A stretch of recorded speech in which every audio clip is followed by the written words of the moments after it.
America हो या Europe हो, मुझे ऐसा लगता है कि भारत के किसानों का झगड़ा तो डब्ल्यूटीओ के माध्यम से ही शुरू हो गया था। क्योंकि जब विश्व व्यापार संगठन की स्थापना हुई, उस समय हमारे देश में उस पर बहुत ज़्यादा चर्चा नहीं हुई। बहुत से लोगों को, किसानों को यह मालूम नहीं है कि गैट नाम की संस्था 1948 में थी, जिसको general agreement on trade and tariff बोलते हैं, जो दुनिया का व्यापार कैसा हो इसके लिए बनाई गई थी। और उसमें कृषि का विषय नहीं था।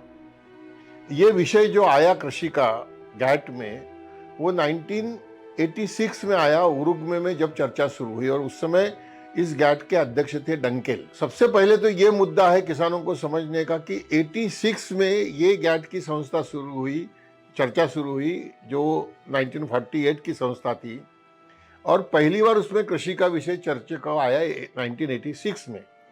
परंतु ये चर्चा 1994 तक के कंक्लूड ही नहीं हुई। इतने दिन क्यों चली ये चर्चा, और कृषि का विषय उस गैट में क्यों आया? तो इसका सीधा जवाब यह है कि अमेरिका और यूरोप में किसानों के सब्सिडी के बारे में, एग्रीकल्चर के सब्सिडी के बारे में द्वंद्व चल रहा था। क्योंकि वो भी सब्सिडी बढ़ा रहे थे, ये भी सब्सिडी बढ़ा रहे थे।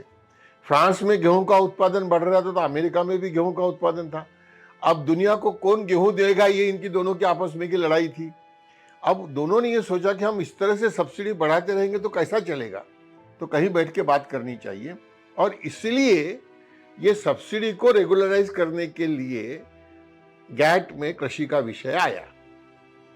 अब गरीब देशों के पास में तो सब्सिडी देने के लिए पैसे ही नहीं थे।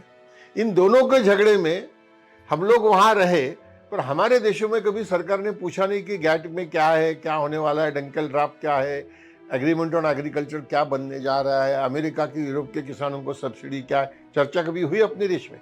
नहीं हुई।